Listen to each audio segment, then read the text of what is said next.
Grab your popcorn and snacks. Find a comfy spot, take a seat or lie down, and let me transport you to a place of fantasy, ghost stories, ancient legends, odd creatures, alien encounters, and other magical topics. You may even decide to join the conversation. From faraway lands to your own backyard, with a small dash of pixie dust. Turn out the lights and open your minds. The journey is about to begin. Good evening, everybody, and I gotta apologize over on TikTok. I do have it listed as free tarot card reading. We're not doing that tonight. This is actually a Sunday book read day. I forgot to change it when I started today, so I apologize. So my name is Charlotte. I'm going to be your host on. I'm on TikTok tonight. I'm also on 2 other networks, and you guys know who you are. Let me get this set up over here, really quick. I'll be right there.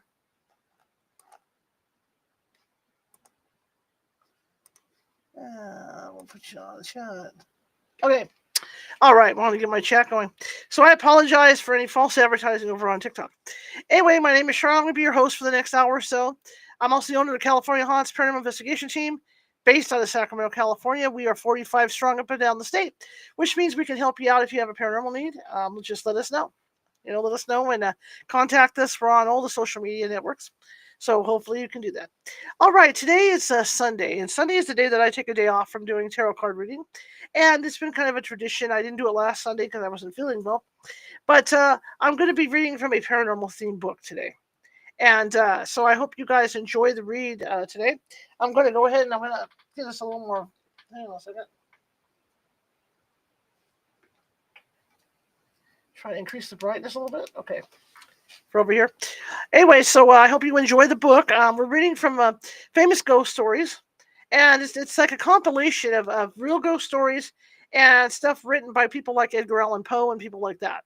So we're right in the middle of one, and so hopefully we can pick up where we left off 2 weeks ago, because again, I didn't read last week because I wasn't feeling that well. So let's continue. I'll read for about an hour, and hopefully this gets really spooky for us. Go ahead and grab your, dim your lights, grab some popcorn or whatever, or hot cocoa, and we'll get rolling on the ghost story. Okay. Also, trying to get at least 50,000 likes in this hour. If you guys can help me out over on TikTok, that would be great. Double tap that screen. And I'm going for, since I'm reading today, I'd like to collect. I would like to collect 6 tiny readers. If you could help me out with that, that would be great. 6 tiny readers tonight. I can't acknowledge gifts or anything like that. My moderators are in, so they'll be doing the thank yous for me, because I can't see the screen from here. Okay. Not doing readings tonight. I apologize. I should have changed that, and I didn't, for the description. All right, so here we go, and let's enjoy it. It's the last day of summer, so let's enjoy some spooky book reading. There's no point among the many incomprehensible anomalies of the science of mind more thrillingly exciting than the fact, never. I believe, noticed in the schools, that in our endeavors to recall to memory something long forgotten, we often find ourselves upon the very verge of remembrance, without being able, in the end, to remember. And thus, how frequently, in my own interest, or in my own intense scrutiny of Lucia's eyes, have I felt approaching the full knowledge of their expression. I felt it approaching, yet not quite be mine, and so at length entirely depart. And strange, oh strangest mystery of all, I found in the commonest objects of the universe a circle of analogies to that expression. I mean to say that, subsequently to the period when religious beauty passed into my spirit, there dwelling as in a shrine, I derived from many existences in the material world a sentiment such as I felt always around me and within me by her large and luminous orbs. Yet, not the more could I define that sentiment or analyze, or even steadily view it. I recognized it. Let me repeat, sometimes in the survey of a rapidly growing vine, in the contemplation of a moth, a butterfly, a chrysalis, a stream of running water. I have felt it in the ocean, in the falling of a meteor. I have felt it in the glances of unusually aged people. And there are 1 or 2 stars in heaven, one especially a star of the sixth magnitude, double and changeable, to be found near the large star in Lyra. In a telescope scrutiny, which I've been made aware of the feeling. I've been filled with it by certain sounds, from stringed instruments, and not unfrequently by passages from books. Among innumerable other instances, I will remember something in a volume of Joseph Glanville, which, perhaps merely from its quaintness, who shall say, never failed to inspire me with the sentiment and the will to therein leath, which dieth not, who knoweth the mysteries of will with its vigor. For God is but a great will pervading all things by nature of its inventness. Man doth not yield him to the angels, nor unto death utterly, save only through the weakness of his feeble will. Length of years of subsequent reflection have enabled me to trace, indeed, some remote connection between this passage in the English moralist and a portion of the character of Ligeia. An intensity in the thought, action, or speech was possibly in her a result, or at least an index of that gigantic volition in which, during our long intercourse, which is not what you think it is, during our long discourse, we're just going to say that, failed to give other and more immediate evidence of his existence. Of all the women whom I've ever known, she, the outwardly calm, the ever-placid Ligeia, was the most violently a prey to the tumultuous vultures of stern passion. And of such passion I could form no estimate, save by the miraculous expansion of those eyes which at once so delighted and appalled me, by the almost magical melody, modulation, distinctness, and placidity of her very low voice, and by the fierce energy, rendered doubly effective by contrast, her manner of utterance, of the wild words which she habitually uttered. I have spoken of the learning of Ligeia. It was immense, such as I've never known in a woman. In the classical tongues was she deeply proficient, and, as far as my own acquaintances extended in regard to the modern dialects of Europe, I have never known her at fault. Indeed, any theme of the most admired, because simply the most abstruse of the boasted erudition of the Academy, have I ever found Ligeia at fault.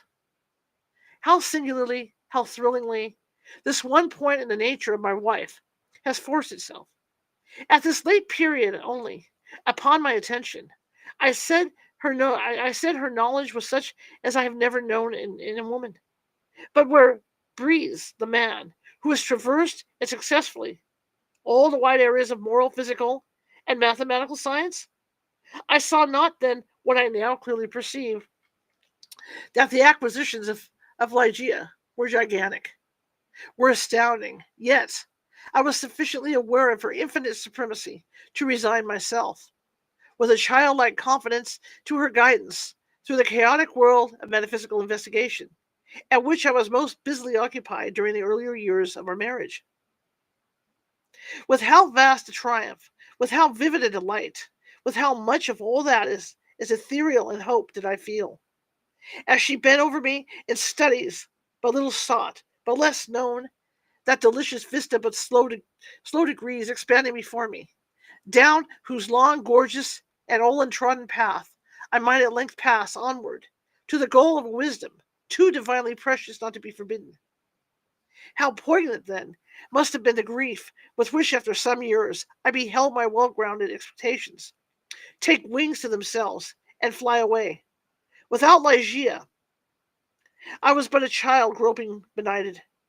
Her presence, her readings alone, rendered vividly luminous the many mysteries of the transcendation in which we were immersed.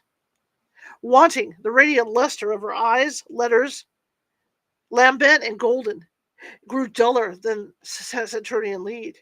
And now those eyes shone less and less frequently upon the pages over which I pored. Ligeia grew ill. The wild eyes blazed with a too glorious effulgence. The pale fingers became of transparent waxen hue of the grave, and the blue veins upon the lofty forehead swelled and sank impetuously with the tides of the most gentle emotion. I saw that she must unalive, and I struggled desperately in spirit with the grim Azrael. And the struggles of the passionate wife were, to my astonishment, even more energetic than my own. There had been much in her stern nature to impress me with the belief that, to her, death would have come without its terrors. But not so. Words are impotent to convey any just idea of the fierceness of resistance with which she wrestled with the shadow. I groaned in anguish at the pitiable spectacle. I would have soothed, I would have reasoned, but in the intensity of her wild desire for life, but for life, solace and reason were alike the uttermost folly. Yet, not until the last instance, amid the most convulsive writhings of her fierce spirit, was shaken the eternal placidity of her demeanor. Her voice grew more and more gentle, grew more and more low. Yet I would not wish to dwell upon the wild meanings of the quietly uttered words. My brain reeled as I hearkened, entranced, to a melody more than mortal, to assumptions and aspirations which morality had never before known. That she loved me I should not have doubted, and I might not have easily been aware that, in a bosom such as hers, love would have reigned, no ordinary passion. But in death only was I fully impressed with the strength of her affection. For long hours, detaining my hand, would she pour out before me the overflowing of a heart whose more than passionate devotion amounted of, of adultery. How had I deserved to be so blessed by such confessions? How had I deserved to be so cursed with the removal of my beloved in the hour of my making them? But upon this subject I cannot bear to dilate. Let me say only that in Ligeia's more than womanly abandonment to a love, alas, all unmerited, all unworthy bestowed, I at length recognized the principles of her longing, with so wildly earnest a desire for the life which was now fleeing so rapidly away. It is this wild longing, it is this eager venomous of desire for life, but for life, that I have no power to portray, no utterance capable of expressing. At high noon of the night in which she departed, beckoning me peremptorily to her side, she bade me repeat certain verses composed by herself not many days before. I obeyed her. They were these verses: Lo, 'tis a gala night within the lonesome latter years. An angel throng bewinged, be delight, in veils and drowned in tears. Sit in a theatre to see a play of hopes and fears, while the orchestra breathes fitfully the music of the spheres. Mimes in the form of God on high mutter and mumble low, and hither and thither fly. Mere puppets, they come and go, a bidding of vast formless things that shift the scenery to and fro, flapping from out their condor wings, invisible woe. The motley drama, oh, be sure, it shall not be forgot, with its phantom chased from forevermore by a crowd that sees her not, through a circle that ever returneth in to the self same spot, and much of madness and more of sin, and horror the soul of the plot. But see, amid the mimic rout, a crawling shape intrude, a blood-red thing that writhes from out the scenic solitude. It writhes with mortal pangs. The mimes become its food, and the seraphs sob at vermin fangs, in human gore imbued. Out, out of the lights, out all, and over each quivering form, the curtain, a funeral pall, comes down with the rush of a storm, and the angels, all pallid and wan, uprising, unveiling, affirm that the play is the tragedy, man and its hero, the conqueror is the worm. Oh God, half shrieked Ligeia, leaping to her feet and extending her arms aloft with a spasmodic movement, as I made an end of these lines. Oh God, oh divine Father, shall these things be defiantly so? Shall this conqueror be not once conquered? Are we not part and parcel in thee? Who knoweth the mysteries and will of its figure? Man doth not yield him to the angels, nor unto death utterly, save only through the weakness of his feeble will. And now, as if exhausted with emotion, she suffered her white arms to fall, and returned solemnly to her bed of death. And, as she breathed her last sighs, there came mingled with them a low murmur from her lips. I bent to them my ear and distinguished them again. The concluding words of the passage in Glanville: Man doth not yield him to the angels, nor unto death utterly, save only through the weakness of his feeble will. She she died, and I crushed into the very dust with sorrow. Read right here real quick. Okay, thank you. Uh, with sorrow, could no longer endure the lonely desolate. Let's see, did I miss it? I moved it up. Okay, sorry about that. She died, and I, crushed into the very dust with sorrow, could no longer endure the lonely desolation of my dwelling in the dim and decaying city by the Rhine. I had no lack of what the world calls wealth. Lygia had brought me far more, very far more, than ordinary falls to the lot of mortals. After a few months, therefore, of weary and aimless wandering, I purchased and put into some repair an abbey, which I shall not name, in one of the wildest and least frequented portions of England. The gloomy and dreary grandeur of the building, the almost savage aspect of the domain, the many melancholy and time-honored memories connected with both, had much in unison with the feelings of utter abandonment which had driven me into that remote and unsocial region of the country. Yet, although the external abbey, with its verdant decay hanging about it, suffered but little alteration, I gave way, with a childlike perversity, and perchance, with a faint hope of alleviating my sorrows, to a display of more than regal magnificence within. For such follies, even in childhood, I had imbibed a taste, and now they came back to me as if in the dotage of grief. Alas! I feel how much even of incipient madness might have been discovered in the gorgeous and fantastic draperies, in the solemn carvings of Egypt, in the wild cornices and furniture, in the bedlam patterns of the carpets of tufted gold. I had become a bounden slave in the trammels of opium, and my labors and my orders had taken a coloring from my dreams. But these absurdities I must not pause to detail. Let me speak only of that one chamber, ever accursed, whether in a moment of mental alienation I led from the altar as my bride, as a successor of the unforgotten Legia, the fair-haired and blue-eyed lady Rowena Trevanion of Tremaine. There is no individual portion of the architecture and decoration of that bridal chamber which is not visible before me, where were the souls of the haughty family of the bride when, through thirst of gold, they permitted to pass the threshold of an apartment so bedecked, a maiden and his daughter so beloved. I have said that I minutely remember the details of the chamber, yet I am sadly forgetful on topics of deep moment. And here there was no system, no keeping in the fantastic display to take hold upon the memory.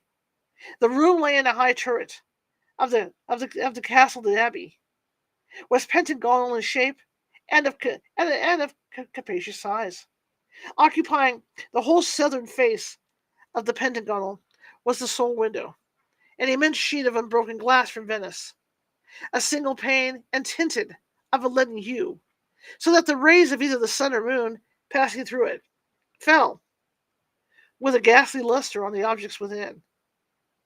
Over the upper portion of this huge window extended the trellis work of an aged vine, which clambered up the massy walls of the turret.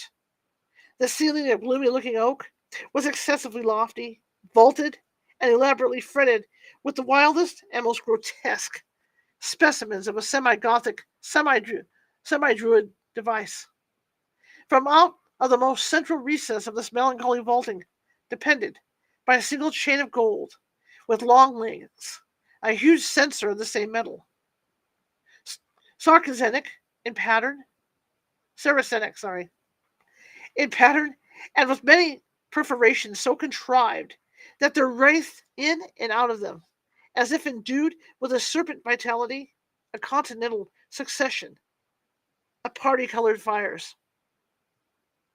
Some few ottomans and golden candelabra of Eastern figure were in various stations about.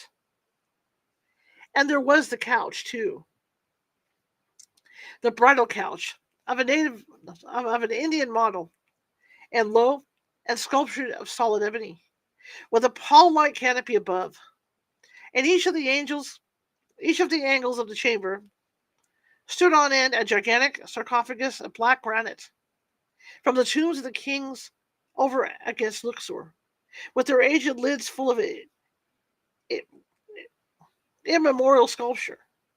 But in the draping of the apartment lay, alas, the chief fantasy of all, the lofty walls, gigantic in height, even unproportionately so, were hung from summit to foot in vast folds, with a heavy and massive-looking tapestry of a material which was found alike as a carpet on the floor, and as a covering for the ottomans, and the ebony bed, as a canopy for the bed, and as the gorgeous vultures, sorry guys, of the curtains which partially shaded the window. The material was rich as cloth of gold. It was spotted all over, at irregular intervals, with arabesque figures about a foot in diameter, and brought upon the cloth in patterns of the most jetty black. But these figures partook of the true character of the arabesque only when regarded from a single point of view. By a contrivance now and by a contrivance now common, and indeed traceable to a very remote period of antiquity, they were made changeable in aspect.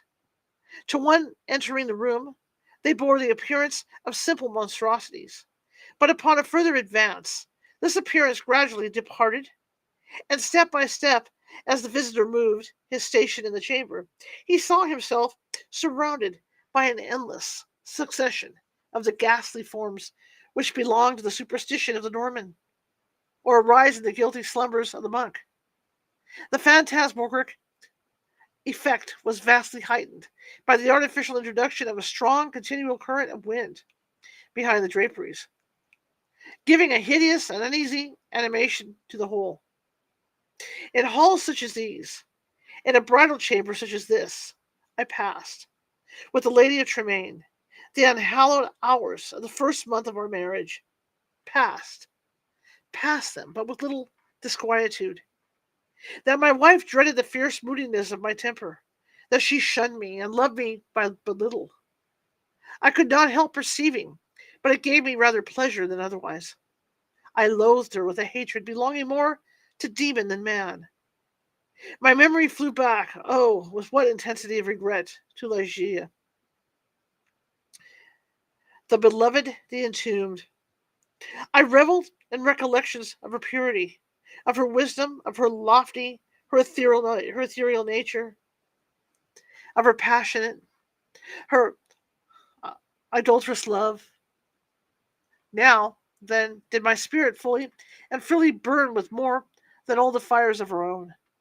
In the excitement of my drug-induced dreams, for I was brutally fettered in the shackles of the drug, I would call aloud upon her name during the silence of the night, or among the sheltered recesses of the glens by day, as if, through the wild eagerness, the solemn passion, the consuming ardor of my longing for the departed, I could restore her to the pathway she had abandoned. Ah, could it be forever upon the earth? About the commencement of the second month of the marriage, the Lady Rowena was attacked with a sudden illness, from which her recovery was slow. The fever which consumed her rendered her nights uneasy, and in her perturbed state of half slumber, she spoke of sounds and of motions in and about the chamber, of the turret, which I concluded had no origin save in the distemper of her fancy, or perhaps in the phantasmagoric influences of the chamber itself. She became at length convalescent. Finally, well, But the second, but a second more violent disorder again threw her upon a bed suffering, and from this attack her frame, at all times feeble, never altogether recovered. Her illnesses were, after this epoch of alarming character and of more alarming recurrence, defying alike the knowledge of the great exertions of her physicians. With the increase of the chronic disease, which had thus apparently taken too sure hold upon her constitution to be eradicated by human means, I could not fail to observe a similar increase in the nervous irritation of her temperament and in her excitability by trivial causes of fear. She spoke again, and now more frequently, and of sounds, of the slight sounds, of the unusual motions among the tapestries to which she had formerly alluded. One night, near the closing in of September, she pressed this distressing subject with more than usual emphasis upon my attention.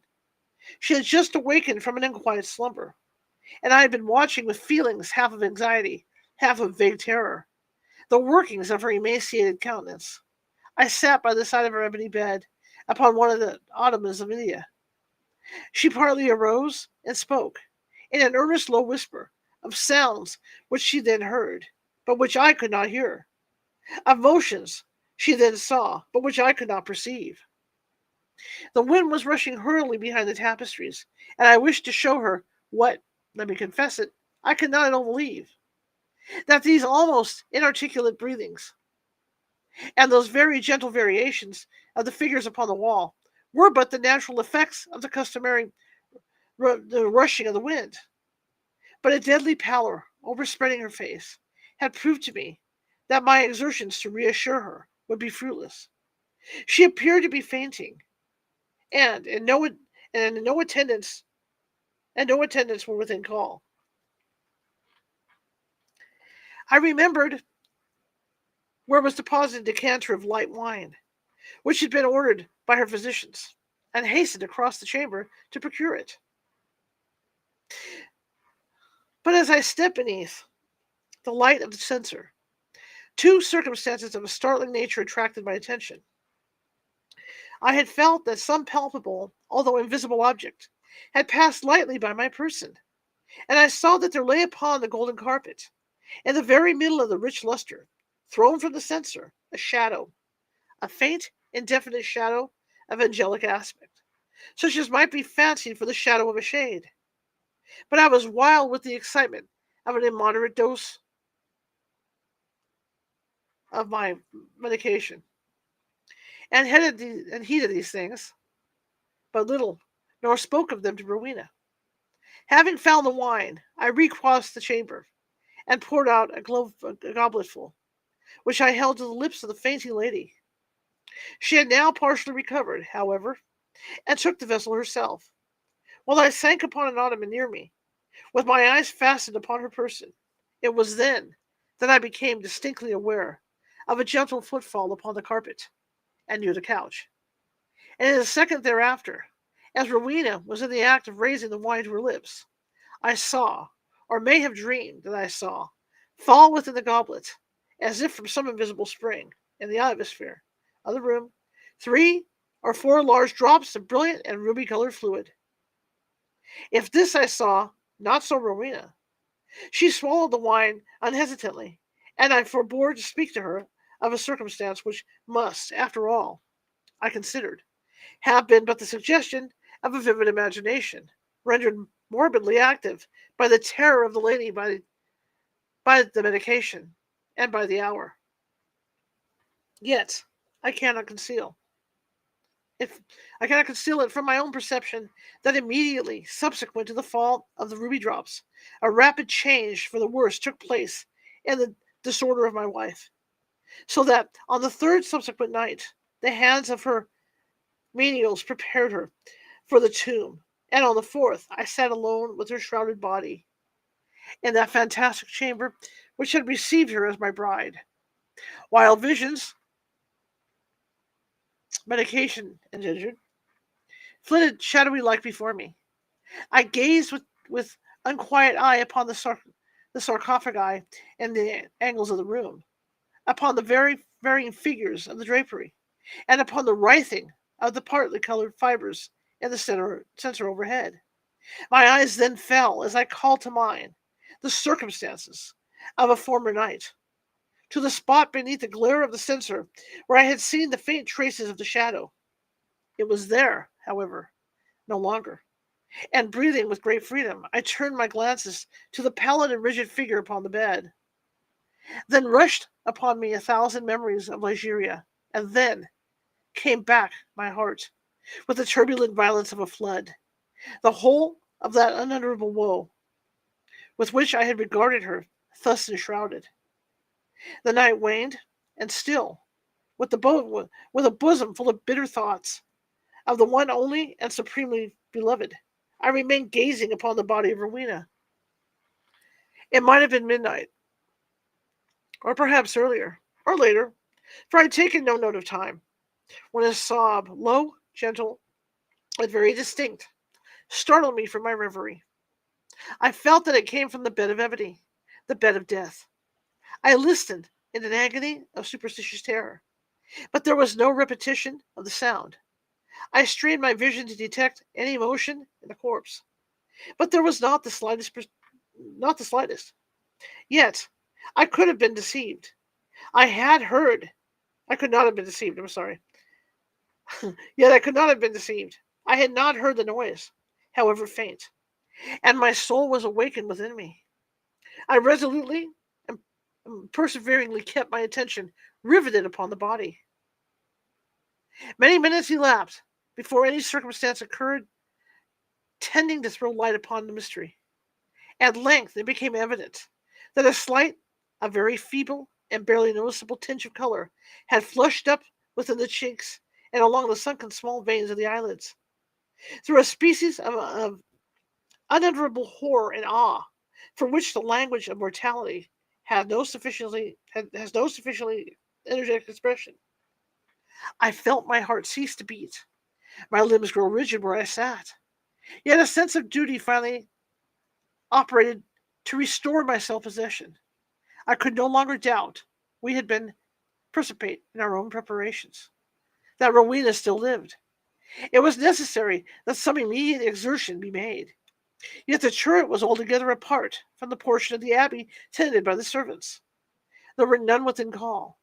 I had no means of summoning them to my aid without leaving the room for many minutes, and thus I could not venture to do. I therefore struggled alone in my endeavors to call back the spirit still hovering.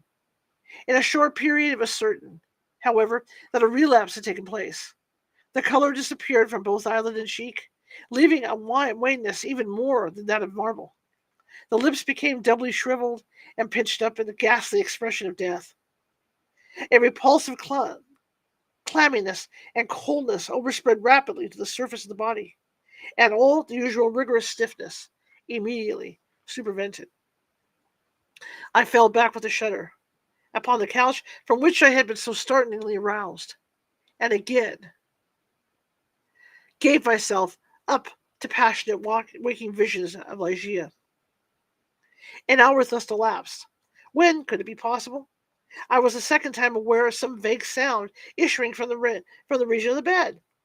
I listened, in extremity of horror. The sound came again. It was a sigh. Rushing to the corpse, I distinctly saw, a tremor upon the lips. In a minute afterward, they relaxed, disclosing a bright line of pearly teeth. Amazement now struggled in my bosom, with the profound awe which had hitherto reigned there alone. I felt that my vision grew dim, that my reason wandered, and it was only by a violent effort that I, at length, succeeded in nerving myself to the task which duty thus more had pointed out. There was now a partial glow upon the forehead, and upon the cheek and throat. A perceptible warmth pervaded the whole frame. There was even a slight pulsation to the heart. The lady lived, and with redoubled ardor I betook myself to the task of restoration. I chafed and bathed the temples and the hands, and used every exertion which experience and no little medical reading could suggest, but in vain. Suddenly the color fled, the pulsation ceased, the lips resumed the expression of the dead, and, in an instant afterwards, the whole body took upon itself the icy chilliness, the livid hue, the intense rigidity, the sunken outline, and all the loathsome peculiarities of that which has been, for many days, a tenet of the tomb. And again, I sunk into visions of Ligeia. And again, what marvel that I shudder while I write? Again, there reached my ears a low sob from the region of the ebony bed. But why shall I minutely detail the unspeakable horrors of that night? Why shall I pause to relate how, time after time, until near the period of the gray dawn, this hideous drama of revivification was repeated? How each terrific relapse was only a sterner and apparently more irredeemable death? How each agony wore the aspect of struggle with some invisible foe, and how each struggle was succeeded by I know not what of wild change in the personal appearance of the corpse. Let me hurry to a conclusion. The greater part of the fearful night had worn away, and she had been unalive once again, and she who had been unalive once again stirred, and now more vigorously than hitherto, although arousing from a disillusion no more appalling in its utter hopelessness than any. I had long ceased to struggle or to move, and to remain sitting rigidly upon the ottoman, a helpless prey to a whirl of violent emotions, of which extreme awe was perhaps the least terrible, the least consuming. The corpse, I repeat, stirred, and now more vigorously than before. The hues of life flushed upon with unwonted energy into the countenance. The limbs relaxed, and save that the eyelids were yet pressed heavily together, and that the bandages and draperies of the grave still imparted their charnel character to the figure. I might have dreamed that Rowena had indeed shaken off utterly the fetters of death. But if this idea was not, even then, altogether adopted, I could at least doubt no longer, when arising from the bed, tottering with feeble steps, with closed eyes, and with the manner of one bewildered in a dream, the thing that was enshrouded advanced boldly and palpably into the middle of the apartment. I trembled not, I stirred not, for a crowd of unutterable fancies, connected with the air, the stature, the demeanor of the figure, rushing hurriedly through my brain, had paralyzed, had chilled me into stone. I stirred not, but gazed upon the apparition. There was a mad disorder in my thoughts, a tumult unappeasable. Could it indeed be the living Rowena who confronted me? Could it indeed be Rowena at all? The fair-haired, the blue-eyed Lady Rowena? Why? Why should I doubt it? The bandage lay heavily about the mouth, but then might it not be the mouth of the breathing Lady of Tremaine? And the cheeks. There were there were roses as in her noon of life. Yes, these might indeed be the fair cheeks of the living Lady Tremaine. And the chin, with its dimples, as in health, might it not be hers? But had she then grown taller since her malady? What inexpressible madness seized me with that thought? One bound as I had reached her feet, shrinking from my touch.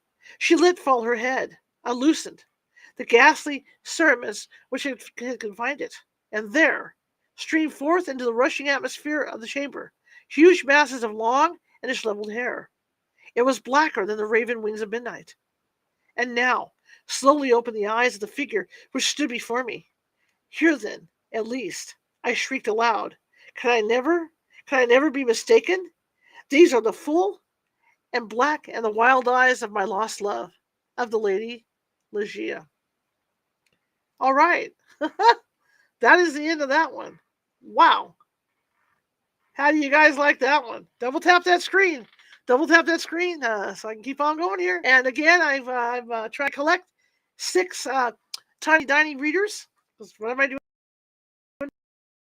today? I'm reading.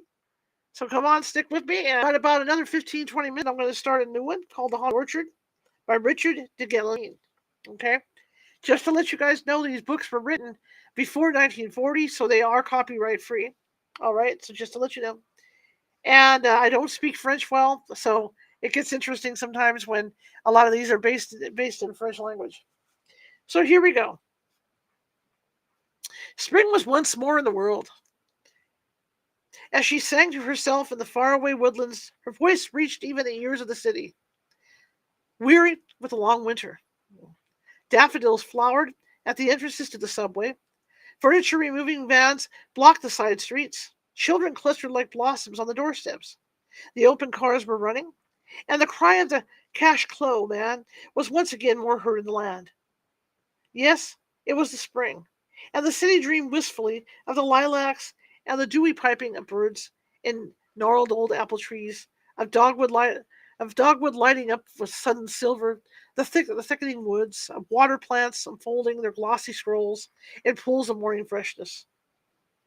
On Sunday morning, the outbound trains were thronged with eager pilgrims, hastening out of the city, to behold once more the ancient marvel of the spring. And on Sunday evenings, the railway termini were aflower, with banners of blossom from rifled woodland and orchard carried in the hands of the returning pilgrims, whose eyes still shone with the spring magic, and whose ears still sang the fairy music. As I beheld these signs of the vernal equinox, excuse me, I knew that I too must follow the music, forsake a while the beautiful siren we call the city, and in the green silences meet once more my sweetheart's solitude. As the train drew out of the Grand Central, I hummed to myself, I've a neater, sweeter maiden in a greener, cleaner land. And so I said goodbye to the city and went forth with beating heart to meet the spring. I had been told of an almost forgotten corner on the south coast of Connecticut, where the spring and I could live in an inviolate loneliness, a place uninhabited by birds and blossoms, woods, and thick grass, and an occasional silent farmer, and pervaded by the breath and shimmer of the sound. Nor had river lied, for when the train set me down at my destination, I stepped out to the most wonderful green lush, a leafy Sabbath silence through which the very train, as it went farther on its way, seemed to steal as noiselessly as possible for fear of breaking the spell.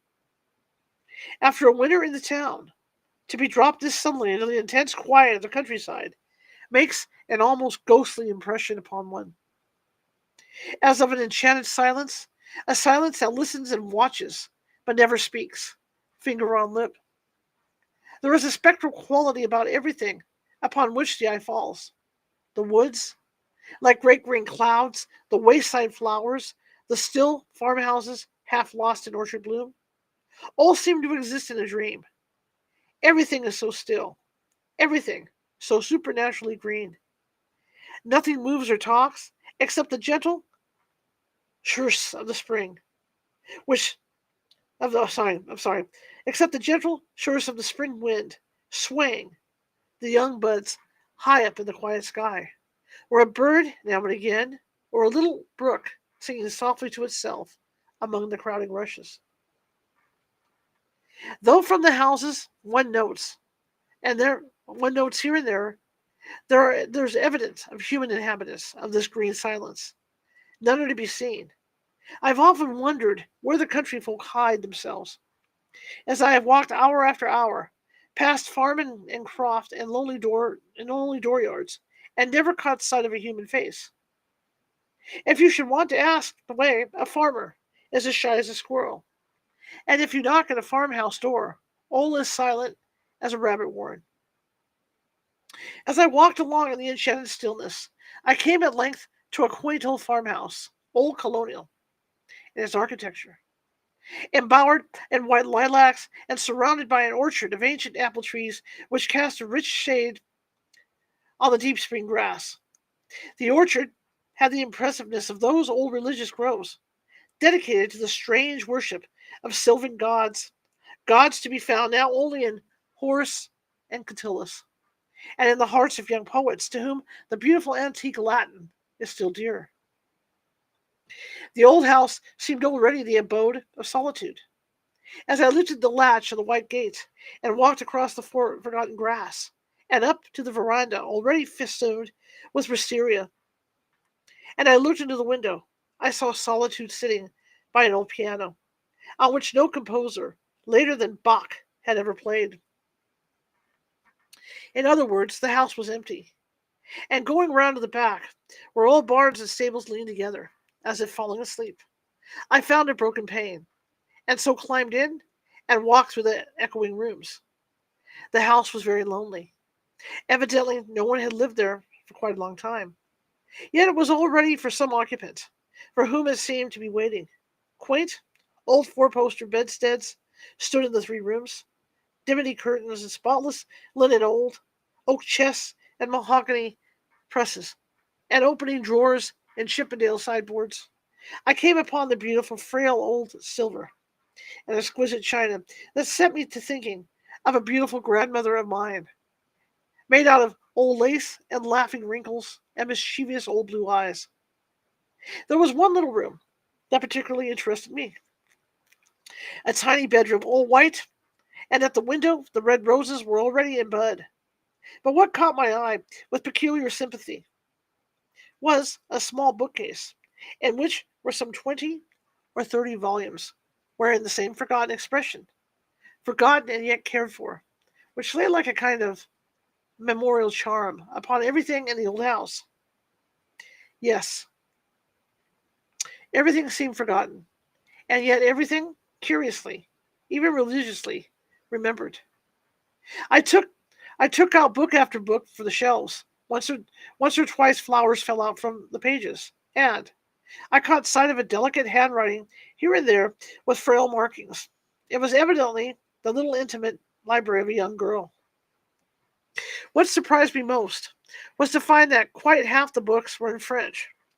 French poets, French romancers, a charming, very rare edition of Ronsard, a beautifully pointed edition of Alfred de Musset, and a copy of, oh, here we go, Théophilo, Théophilo, Gardier's Mademoiselle de Maupin. How did these exotic books come to be there alone? And I know you're laughing at me, Raphael. In a deserted New England farmhouse. This question was to be answered later in a strange way.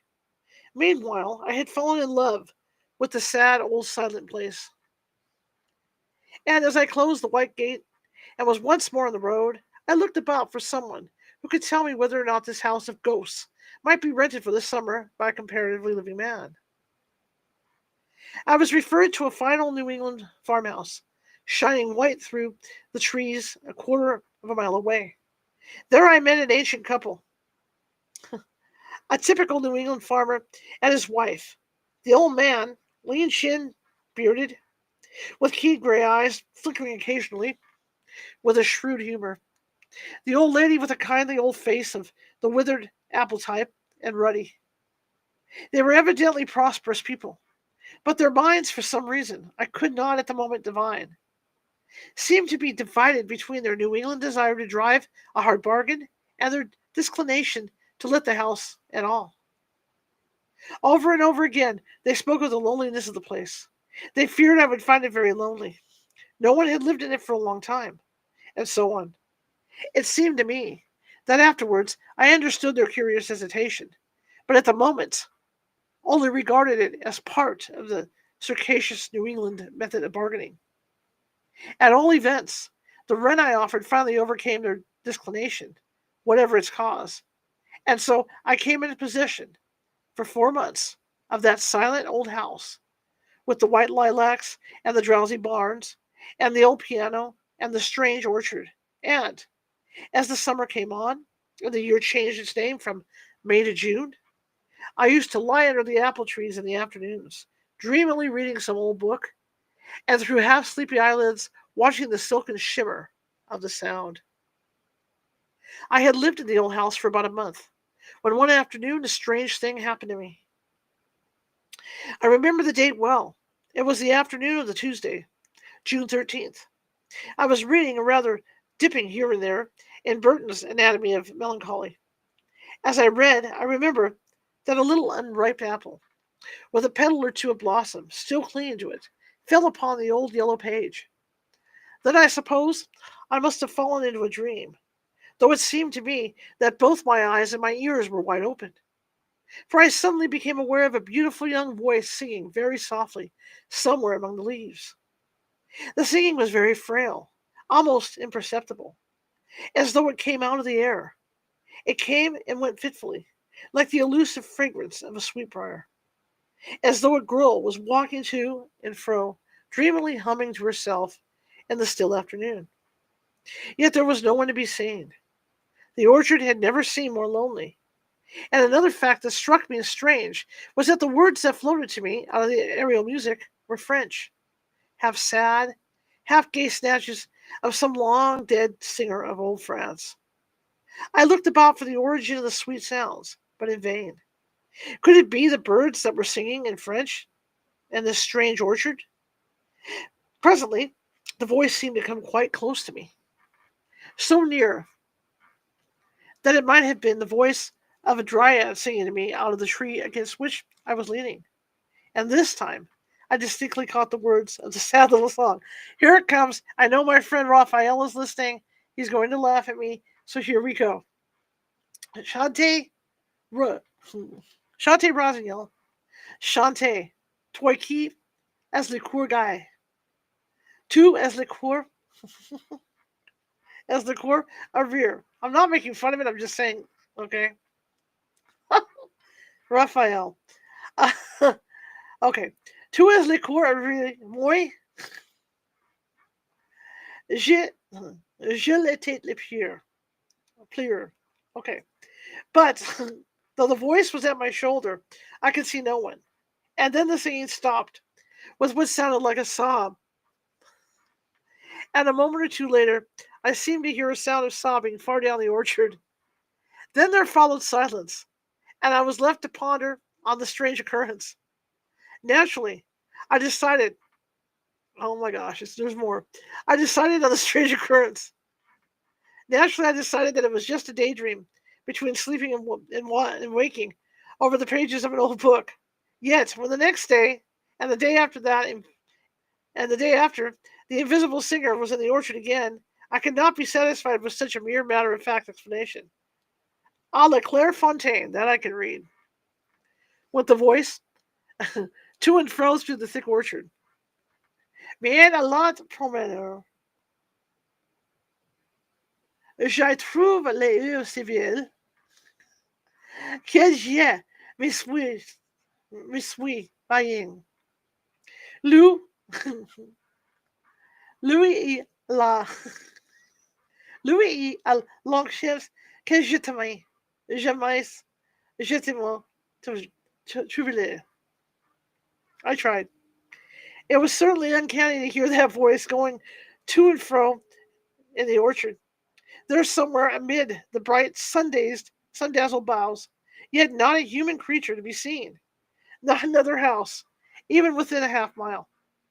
The most materialistic mind could hardly but conclude that here was something not dreamed of in our philosophy. It seemed to me that the only reasonable explanation was the entirely irrational one that my orchard was haunted by some beautiful young spirit, with some sorrow of lost joy that would not let her sleep quietly in her grave. And next day, I had a curious confirmation of my theory. Once more, I was lying under my favorite apple tree, half reading and half watching the sound, lulled into a dream by the whir of insects and the spices called up from the earth by the hot sun. As I bent over the page, I suddenly had the startling impression that someone was leaning over my shoulder and reading with me, and that a girl's long hair was falling over me down on the page.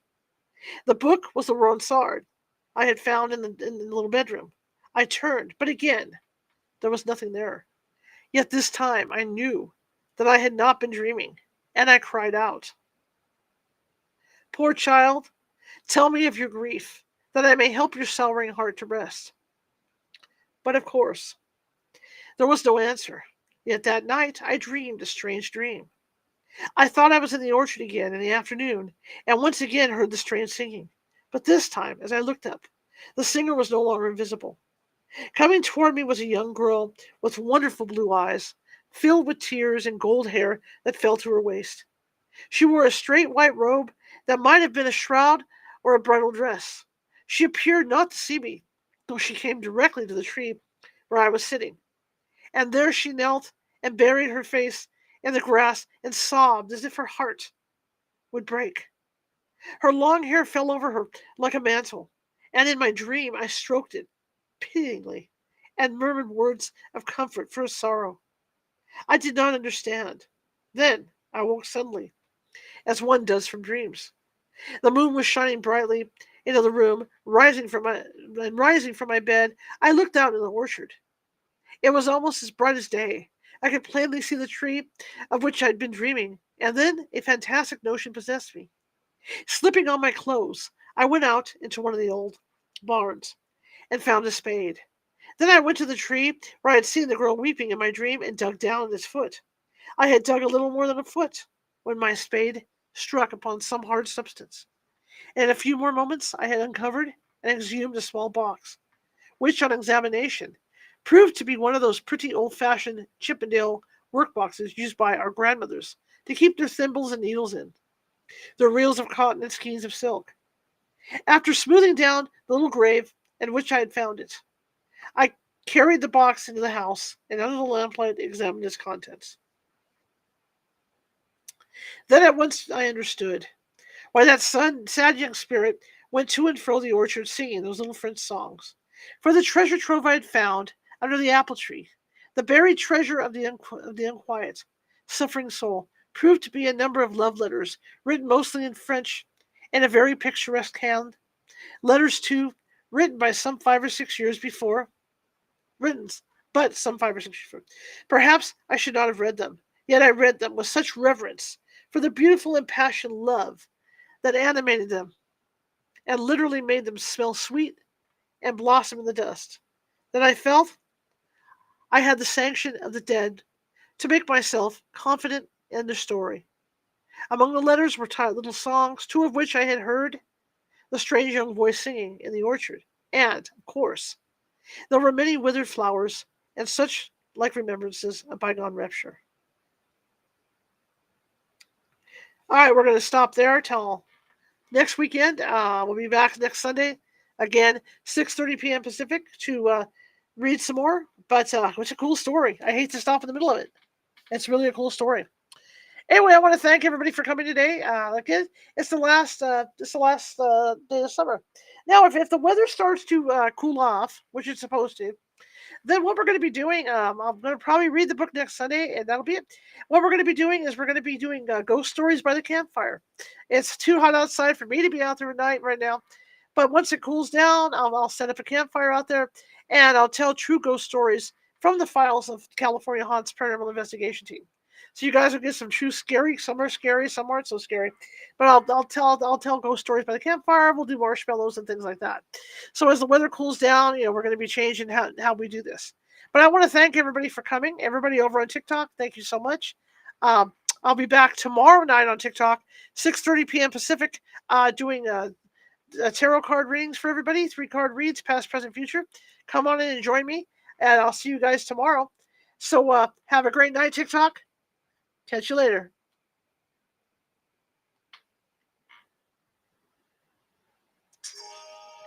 And for you guys over here, I will be getting the radio show back up. I'm trying to figure out some ways to do this before I do my TikTok show every day. So I'm trying to figure it. I'm already booking guests, and I got a lot of people interested in wanting to come on. So we're going to be doing that on a regular basis again as well. But I want to thank everybody for coming in this afternoon and spending the Sunday evening with us. Again, I'll be back next Sunday to read. And then I'll have to figure out how I'm going to do the campfire thing. I may do 2 phones out there, one for you guys and then one for TikTok, and that way you can join in on the campfires as well. So we'll see how that's going to work out. All right. So anyway, I will see you. Come on over to TikTok if you have a TikTok account. Visit me at California Haunts, and see you tomorrow, 6:30 p.m. Pacific. And hope to see you guys. Okay.